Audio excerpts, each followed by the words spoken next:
شپږم په تصاویرو کې د سایه درلودونکي او نه درلودونکي فرق نشته. اووم د تصویر جوړونکي شاهدي نه قبلیږي. اتم تصویر د لویو ظلمو څخه دی. نهم د بوتانو استعمالونکي تر جوړونکو د ډیر عذاب لایق او وړ دی. لسم بوتان یا عکسونه پر زړو تاثیر لري. یولسم د بوتانو پر جوړونکو لعنت ویل سوی دی. دولسم د الله عز وجل پنیز بت جوړونکي بدترین د خلقو دی. دیارلسم د بوتانو استعمالونکي د بوتانو جوړونکي سره په ګناه او الهي لعنت کې شریک دی. څوارلسم هغه بوتان چې جسم او سایه لري او هغه عکسونه او رسمونه چې جسم او سایه نه لري په بدی کې سره یو شی دي او دواړه باید خراب کړه سي. پنځلسم د بت یا عکس یوازې د سر او مخ خرابول واجب دي، ځکه د تصویر یا بت د منعوالي څخه هغه مهم مقصد د سر تصویر دی او دغه مخ او سر ته په شرع او لغت کې تصویر ویل کیږي او د مخ یا سر جوړول حرام دي. ورونو په هغه کتاب کې چې د جواد المفید فی حکم التصویر په نامه سره یادیږي د کتاب مؤلف وایي د احادیثو په ټولو کتابو کې که صحاح دي که مسلم د رسول الله صلی الله علیه و وسلم څخه ډیر احادیث را نقل شوي دي چې د هر ځای روحه د تصویر پر حراموالي دلالت کوي، که د انسان تصویر وي یا بل حیوان او بل د هغه پردو څیرل او خرابول ثابت دي چې په هغو کې عکسونه وي او د تصویر په خرابولو سره امر راغلی دی او پر مصورینو لعنت ویل سوی دی او په احادیثو کې راغلی دي چې بت جوړونکي ته د قیامت په ورځ تر ټولو خلقو شدید عذاب ورکول کیږي. او بیا د کتاب مؤلف ډیر هغه صحیح احادیث ذکر کړي دي چې په دغه باره کې راغلي دي او بیا وایي دغه احادیث او هغه نور احادیث چې په دغه معنا سره راغلي دي د هر ځای روح د تصویر پر حراموالي ښکاره دلالت کوي او بت جوړول د هغه لویو ګناهو څخه دي چې وکوونکي ته یې په اور سره وعده ورکړه سوې ده او دغه احادیث د تصویر و ټولو انواعو ته شامل دي. دا فرق نه لري چې دغه بت سایه لري که یا او دا فرق نه لري چې دغه تصویر پر دیواله یا پرده دی یا پر بل شي. حتی پر بت جوړونکي لعنت ویل سوی دی او دا خبر راکړه سوی دی چې بت جوړونکي به د قیامت په ورځ په هغه شدید عذاب کې وي. او بل دا چې هر تصویر جوړونکي په اور کې دی او دا خبره عامه او مطلق ذکر سوی ده. هیڅوک نه دی ځینې ایستل سوي تر څو چې د کتاب مؤلف وایي په دغه ذکر سوو معلوماتو سره د حق و پلټونکي ته دا ور معلومه سوه چې په کتابو مجلو او اخبارو کې دغه د عکسو ډیروالی ښکاره خطا او ظاهره ګناه ده. هر هغه څوک چې د ځان مصلحت غواړي پر هغه د دغه کار څخه پرهیز کول او لرې کېدل واجب دي او خپل اسلامي وروڼه هم باید د دغه کار څخه منع کړي او کم چې د مخه دغه کار ځینې پېښ سوی دی پر هغه باید صادقه توبه وکړي او د هغه تیر سوو دلایلو څخه دا معلومه سوه چې د بوتانو او عکسو پر خپل حال پرېښول نه دي روا بلکې د سر پرې کول او خرابول یې واجب دي په دې شرط چې د اوارولو پر فرش یا بل داسې شي نه وي چې تر پښو لاندې کېږي، که پر فرش یا د هغه په مثل پر بل شي وي پر خپل حال یې پرېښول پروا نه لري. ورونو خلاصه د بحث دا سوه چې تصویر یا بوتان و څو قسمو ته ویشل کېږي. اول هغه چې د عامو علماو په نیز جایز او روا دي هغه لکه د درختې یا بل داسې شي تصویر چې روح نه لري. دوهم د مجسمو جوړول چې دا د علماو په اجماع او اتفاق سره حرام دي. دریم هغه عکسونه چې جسم او سایه نه لري لکه د کامرو عکاسي رسامي او داسې نور دا هم حرام دي. څلورم هغه عکسونه چې نن ورځ ضرورت ګرځېدلي دي لکه د پاسپورټ تذکرو او داسې نور عکسونه ځینې علما یې د ضرورت پر اندازه جایز بولي مګر هغه عکسونه چې په ودو مناسباتو میلو کې د یاداشت پر قسم اخیستل کېږي دا هم حرام دي چې وکوونکو ته په سخت عذاب سره وعده ورکول سوې ده لکه څرنګه چې د بحث په شروع کې په احادیثو کې درته بیان کړه سوه. ورونو هغه کسان چې د رسول الله صلی الله علیه و آله وسلم د امر څخه مخالفت کوي دوی دې وبېرېږي چې یا به په دنیا کې په فتنه اخته سي او یا به په آخرت کې په سخت عذاب مبتلا سي او یا به دواړه ورته یو ځای سي. والله اعلم. ورونو که په کورو کې عکسونه ناوکیانې د ساتیروي د کوچنیانو د بازوی او د ساتیروي د پاره د سپیو داسې حیواناتو عکسونه لري، دا ټول وسوځي، خراب یې کوي، د بینه یوسي چې د رحمت ملائکې ستاسې وکورو ته در داخلي سي. وصلى الله تعالى على خير خلقه محمد وعلى آله وأصحابه أجمعين وسلم تسليما كثيرا.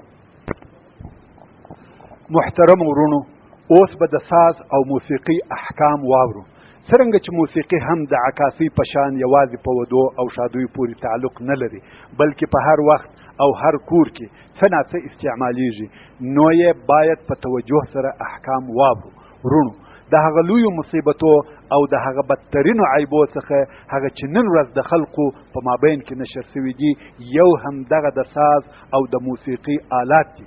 د غزلو اوریدل، د رباب، دوتار، ارمونیه او تبلیغ غږونه چې نن ورځ د رادیو او تلویزیون، ریکاټو او پیتو او نورو داسې شیانو په واسطه اوریدل کیږي، د هغو حرامو کارو څخه دي چې انسان د الله عزوجل د ذکر او لمانځه څخه منع کوي، په زړو کې نفاق کوي، د انسان د زړه څخه غیرت او د ایمان نور باسي.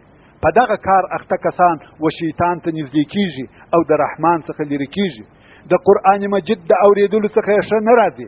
ساز او موسیقي د شیطان د چمو او تلکو څخه دي چې هغه کسانو ته ارجدي چې د علم، عقل او دین څخه لږ برخه لري. موسیقي د قرآن مجید د اوریدلو څخه زړونه منع کوي و فسق او ګناهو ته متوجه کوي. موسیقي د شیطان کتاب دی او د رحمان څخه پرده او حجاب دی. رسول الله صلی الله علیه و آله وسلم د ساز او موسیقي څخه منع کړی ده او هغه صوت الاحمق او صوت الفاجر بللی ده، او فرمایي چې مطرب یعنی سازنده چې نن ورځ د هنرمند په نامه ورته ویل کیږي، په دنیا او آخرت کې ملعون دی. او رسول الله صلی الله علیه و آله وسلم د موسیقي حراموالی، د زنا، شراب چښلو او ریشمنو کالو د حراموالي سره یو ځای کړی دی. البته د ورېښمونو کالو اغوستل د نور دپاره حرام دي، نه د ښځو دپاره.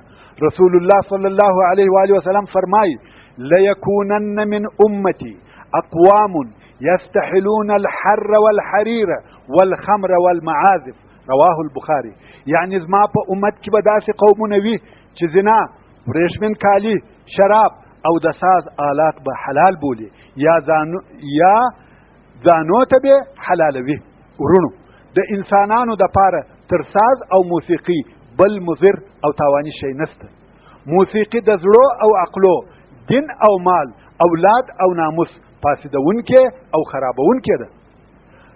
خلقو دا په تجربه سره لیدلی دي. کم کوچنی چې د موسیقي سره عادت پیدا کی هغه فاسد سي، کمې ښځې چې د موسیقي سره عادت پیدا کی هغه باغي او زانی سي، کم متدین او عاقل سړی چې د موسیقي سره عادت پیدا کی عقل او حیا یې کم سي، مروت او مړانه یې ولاړ سي، دین یې ضعیف سي. موسیقي د هغه لوی اسبابو څخه ده چې انسان و زنا او فواحشو ته ورپورې وهي. یو انسان که نر وي که ښځه او د عفت او پاکۍ په هغه لوړه درجه کې وي، خو کم وخت چې د ساز او رقص و محافلو ته ورتګ شروع کړي، هغه عفت، پاکي او ځان ساتنه یې ولاړ سي. فواحش سپک او ساده ورته معلومیږي او هغو ته میلان پیدا سي. ساز او موسیقي عقل خرابوي، حیا کموي، د انسان هیبت او مړانه نړوي. نو ځکه د ساز او موسیقي اهل د بیزوګانو پر قسم رقصیږي، د لیونیانو پر قسم کاږه واږه کیږي، د ښځو پر قسم چکچکي کوي. ورونو، ساز او موسیقي الله عزوجل په قهر کوي، ځکه انسان د الله عزوجل د ذکر او طاعت څخه منع کوي. ساز او موسیقي په دنیا او آخرت کې د قسم قسم عذابو سبب ګرځي. الله عزوجل د سورة لقمان په 6 نمبر آیات کې فرمایي: ومن الناس من يشتري لهو الحديث ليضل عن سبيل الله بغير علم ويتخذها هزوا اولئك لهم عذاب مهين. یعنی ځینې خلق هغه څوک دي چې عبث خبرې رانیسي د پاره د دې چې خلق د الله جل جلاله د لارې څخه بې له علمه ګمراه کړي. دغو کسانو ته سپکونکی عذاب سته. نو لهو الحدیث هر هغه شي ته ویل کیږي چې تا د الله عزوجل د ذکر او عبادت څخه مشغوله کوي، چې په هغه کې مسخرې، خرافات او موسیقي شامل دي. او صحابه کرامو هم د لهو الحدیث ترجمه په ساز او موسیقي سره کړې ده. الله عز وجل په قرآن مجید کې شیطان مخاطب ګرځولی دی او ورته وایي واستفزز من استطعت منهم بصوتک، یعنی په هر چا چې دی وس رسیږي هغه په خپل آواز سره و فساد ته راوبوله، په فساد یې اخته که. مفسرین وایي چې د شیطان آواز ساز او موسیقي دی. الله عز وجل د هغه مؤمنانو مدح او صفت کړی دی، پر هغو یې ښه ویلي دي کم چې د لغوه او عبثو کارو څخه مخ اړوي، ځان ځینې ساتي، او د لغوه او عبثو کارو څخه یو هم ساز او موسیقي ده. الله عز وجل په سورة المؤمنون کې فرمایي قد افلح المؤمنون الذين هم في صلاتهم خاشعون والذين هم عن اللغو معرضون، یعنی هغه مؤمنان کامیاب او ګټمن دي چې دوی په خپلو لمنځو کې عاجزي کوي او د الله جل جلاله څخه بیریږي، او هغه کسان کامیاب دي چې د لغوه عبثو کارو څخه مخ اړوي، چې موسیقي هم د لغوه او عبثو کارو څخه ده. او بیا هم الله عز وجل د مؤمنانو صفت د سورة القصص په 55 نمبر آیات کې بیانوي او فرمایي وَإِذَا سَمِعُوا اللَّغْوَ اعرضوا عنه، یعنی دغه مؤمنان چې عبث او چټي خبرې واوري د هغه څخه مخ اړوي، چې ساز او موسیقي هم په لغوه کې شامل دي.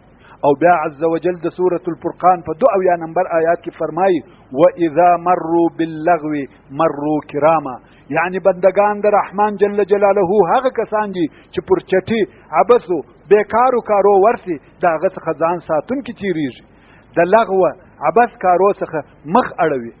او رسول الله صلی الله علیه و آله وسلم فرمایي انما نهيت عن صوتين احمقين فاجرين، صوت عند نغمة لهو ولعب ومزامير شيطان، وصوت عند مصيبة خمش وجوه وشق جيوب ورنه، رواه الترمذي.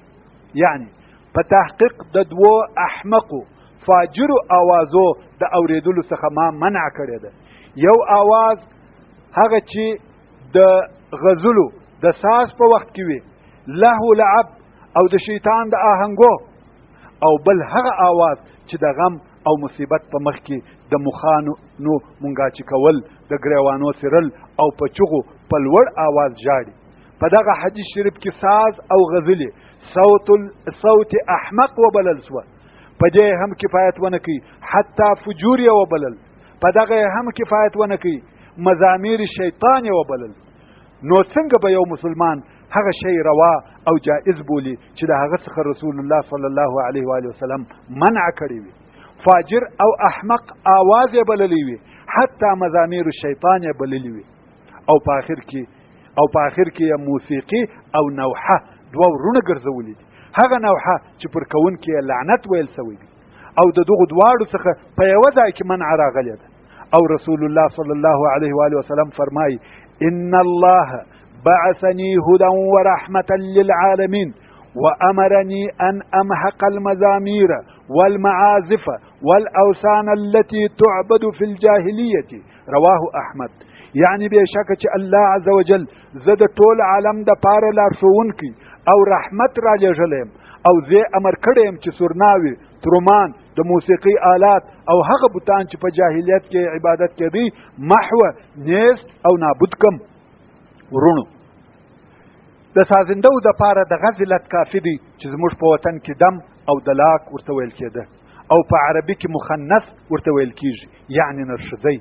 که څه هم په اوسني عصر کې چې د جهل او فجور د ناپوهۍ او تاریکۍ عصر دی، نوم یې په هنرمند سره ورواړاوه، خو دی هغه دم او مخنث دی. د بني امیه ځینې امیرانو به خپل قوم ته ویل ای د بني امیه قومه، ځانونه د ساز او موسیقۍ څخه ساتئ، ځکه موسیقي حیا کموي، مړانه نړوي، شهوت زیاتوي. موسیقي د شراب وظیفه اجرا کوي. هغه کارونه چې په سړي کوي چې شراب او نشه په کوي. او که بیا هم خامخا تاسې دغه کار کاوه، نو ښځې مو د موسیقۍ د محافلو او مجلسو څخه ساتئ، ځکه غنا داعیة الزنا، یعنی موسیقي د فحشا لار او غوښتونکې ده. او په دې کې هیڅ شک نشته چې هر عزتمن او باشرفه انسان لکه څرنګه چې خپل اهل د شک او اشتباه د کارو څخه منع کوي، دغه رنګ خپل اهل د ساز او آواز د اوریدلو څخه منع کوي.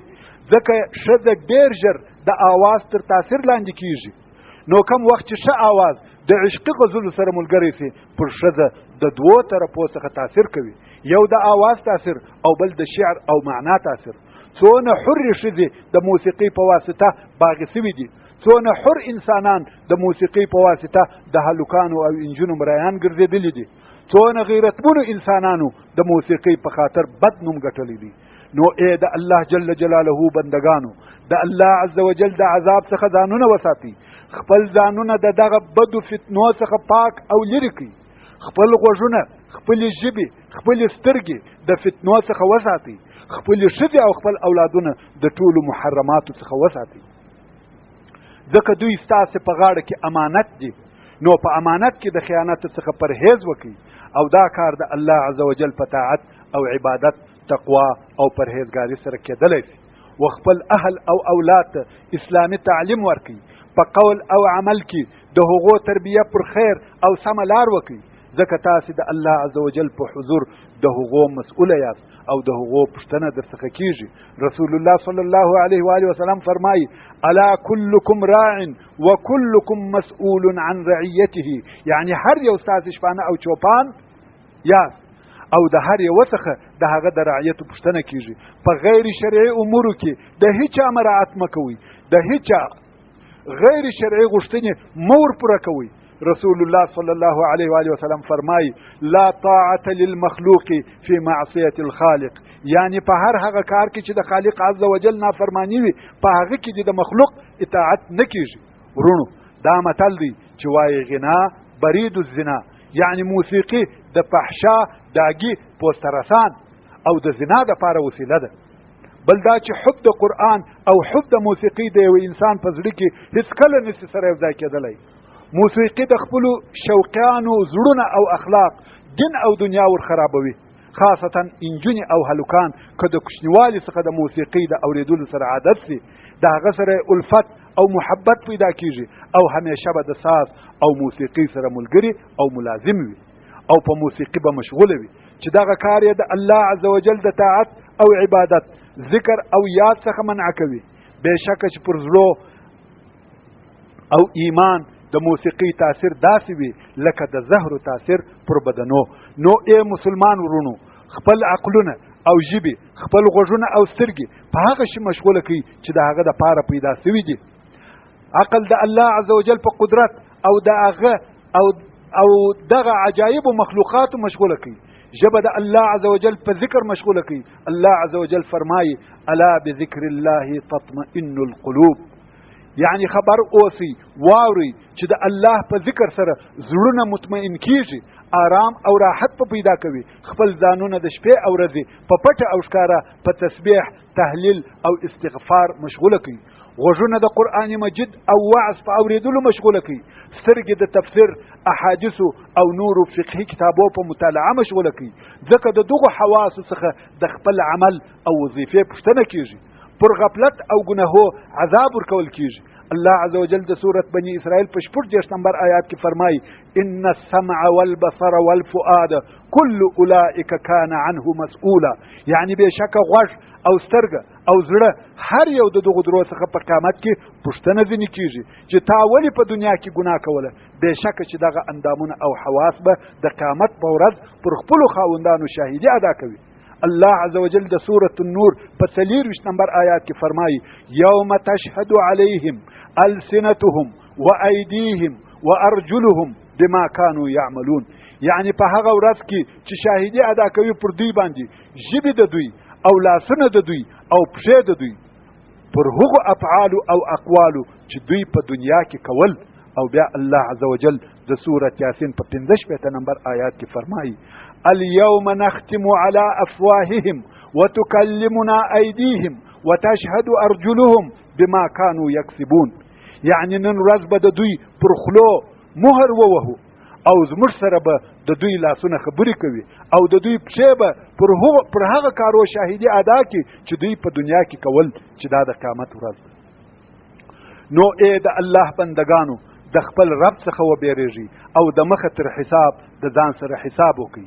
د پخوانیو ګناهکارانو په عاقبت او آخر کار سره عبرت واخلي. نیکبخته هغه څوک دی چې په بل سره عبرت واخلي. د نوح علیه السلام د قوم سره څه وسوه؟ د لوط علیه السلام د قوم سره څه وسوه؟ د عادیانو او سمودیانو سره څه وسوه؟ د فرعون او د هغه د قوم سره څه وسوه؟ حق په دې خاطر مه پرېږدئ چې د حق پر لار تلونکي لږ دي او په باطلو کارو په دې خاطر مه غره کېږه چې کوونکي یې ډېر دي. هر څوک به خپل حساب ورکوي. الله عز وجل د سورة الانعام په 114 نمبر آیات کې فرمایي وَإِن تُطِعْ أَكْثَرَ مَنْ فِي الْأَرْضِ يُضِلُّوكَ عَنْ سَبِيلِ اللَّهِ إِن يَتَّبِعُونَ إِلَّا الظَّنَّ وَإِنْ هُمْ إِلَّا يَخْرُصُونَ. یعنی که ته د هغه ډیرو کسانو چې په مځکه کې دي متابعت وکړې چې کفار او جاهلان دي، تا به د الله جل جلاله د لارې څخه واړوي. نه کوي دوی پیروي مګر د ګمان او نه دي دوی مګر دا چې په الله عز وجل پورې درواغ تړي. ورونو که تاسې ټول تاریخ وګورئ دا به در معلومه سي چې پوه او پر حق تلونکي انسانان همیشه لږ وه او اکثریت د هغو خلقو وو چې فقط د خیالي او بېځایه خبرو پیروي یې کول. نو تاسې هم ودې ته مه ګورئ چې ټول خلق داسې او داسې کوي، یوازې زه څنګه د دوی څخه مخالفت کولی سم، بلکې ته باید د حق متابعت وکړې که څه هم د دغه لارې تلونکي لږ وي او د هغه اکثریت پر قسم مه کېږئ چې د غلطو اصطلاحاتو متابعت کوي. داسې مه کېږئ چې وایاست که خلقو ښه کول موږ ښه کوو، که خلقو ظلم کاوه موږ ظلم کوو، که خلقو اطاعت کاوه موږ اطاعت کوو، که خلقو نافرمانی کول موږ نافرمانی کوو. خپل ځانونه د خیر پر لار او په ښه عمل کولو سره عادت کړئ.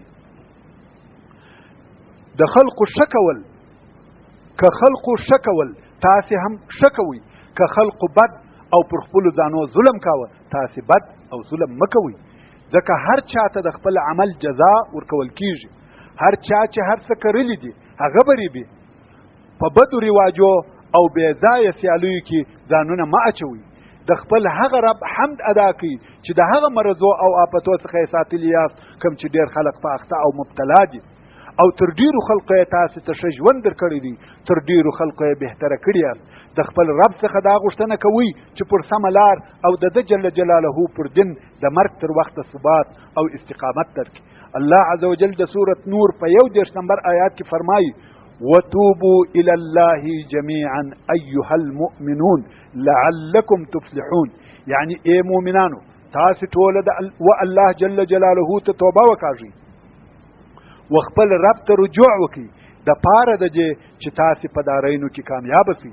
او بیا هم الله عز وجل د سورة التحریم په 8 نمبر آیات کې فرمایي یا ایها الذین آمنوا توبوا إلى الله توبة نصوحا عسى ربكم أن يكفر عنكم سيئاتكم ويدخلكم جنات تجري من تحتها الأنهار.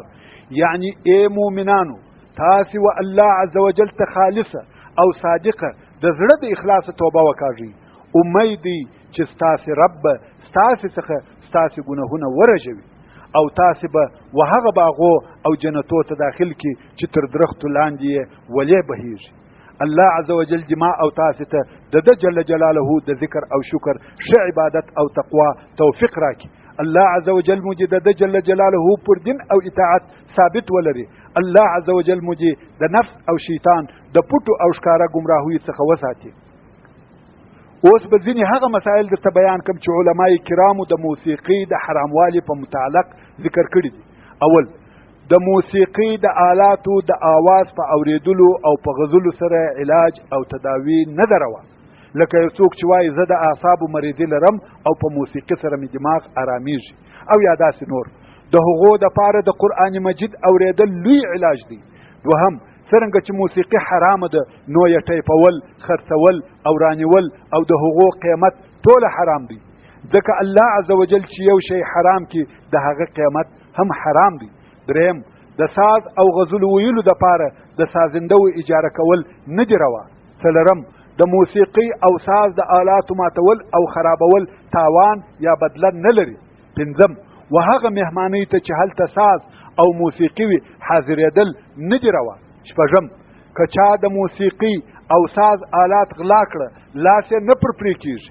9 د غزل ویونکي، رقص کوونکي، د موسیقي د آلاتو د جوړونکي، خرڅونکي، رانیونکي او هغه چې په ښکاره سره ساز او آواز اوري شاهدي نه قبلیږي. پر دغه ټولو د فاسق حکم کیږي او شاهدي نه قبلیږي. 8 په ودو کې د نکاح د اعلان په خاطر د ښځو دپاره د دریا وهلو، ملي او وطني غزلو ویلو جواز ته چې هغه ته به هم لوډ سپیکرونه یا میکرافونونه نه وي ایښول سوي. څرنګه چې ډېر خلک دغه حرام کارونه د نورو د متابعت او د سید المرسلین د طریقې څخه د نه خبرتیا په خاطر کوي، نو ما دا لازمه وبلل چې دغه یو څه مضامین وخپلو ورونو ته تقدیم کم. او اوس به هغه فسادونه او ضررونه درته بیان کم چې په موسیقي او غزلو ویلو کې موجود دي. اول، موسیقي په زړه کې نفاق پیدا کوي. د ساز او آواز محبت د زړه څخه د قرآن کریم محبت باسي. 3 ساز او موسیقي رب تبارک و تعالی په قهر کوي. 4 ساز او موسیقي د شکر سره ضد او منافي دي. 5 ساز او موسیقي په دنیا او آخرت کې د عذاب سبب ګرځي. 6 ساز او موسیقي شیطان راجلبوي او ملائکه شړي. 7 ساز او موسیقي د زنا دپاره تعویض دي. 8 ساز او موسیقي عقل ته تغییر ورکوي، حیا کموي، مړانه نړوي.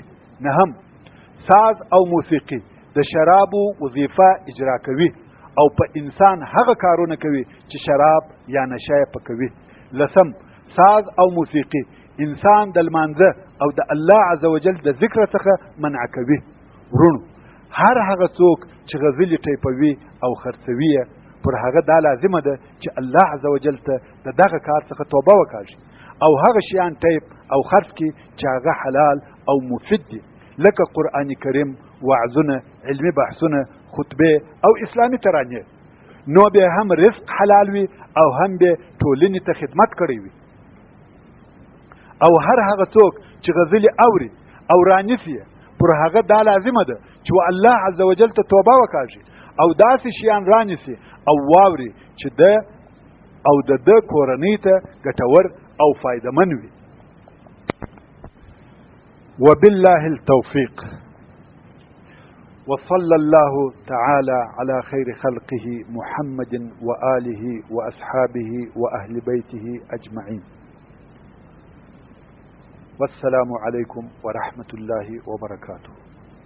د 1423 کال د شعبان د میاشتې 26 تاریخ د جمعې ورځ او د 1381 هجري شمسي کال د عقرب د میاشتې 10 ورځ. محترم ورونو، د دعا په امید. ورونو، دغه ټوله مضامین چې ما په دا پته کې ثبت کړي او ټیپ کړي دي، د دې څخه مې نه څوک مقصد دی او نه څوک یادوم. صرف دغه شیان زموږ په ټولنه کې موجود دي. خدای تعالی دې وکړي چې تاسې د دغه پیتو په اورېدلو سره ناراضه نه سئ، بلکې د نه رضایت په مقابل کې کوشش وکړئ چې دغه بې ځایه رواجونه او دغه بې ځایه حرام او ناروا کارونه د خپلو کورو د خپلو اقرباو د کورو څخه لرې نیست او نابود کړي. تاسې پوهیږئ که یو انسان د یو بد کار اساس کښېښاوه او نور خلک په هغه لار کې د هغه کار متابعت کاوه، تر کومه وخته پورې چې دا کار کیږي هغه اول اساس ایښوونکی د دغه ټولو سره په ګناه کې شریک دی. خپله ګناه ښېده چې ویې کړله، اما دغه نور خلک چې تر ده وروسته کوي د دغو په ګناه کې هم ورسره شریک دی او دغه نور هم خپله ګناه پوره اخلي او دته هم پوره ګناه ورسول کېږي. او که یو چا د خیر، د سمې لارې، د ښې لارې یو اساس کښېښاوه، یو خدا چې د خپل ثواب کامل واخیستی او بل تر هر وخت پورې چې دغه ښه کار خلق کوي او خلق پر هغه لار باندې روان وي و دته نور هم ثوابونه پوره ثوابونه د هر یو سره ورکول کیږي. نورونو موږ تاسې باید دا عزم وکړو چې په خپل ټولنه کې په خپل اجتماع کې بد ناروا او حرام کارونه تاداو او اساس کښېنږدو، بلکې باید کوشش وکړو هغه چې موجود دي هغه د جاهلانو د طرفه څخه یا د مفسدینو د طرفه څخه په موږ او تاسې کې عادت کړه سوي دي ښوول سوي دي، موږ باید کورانه د هغو متابعت ونه کړو.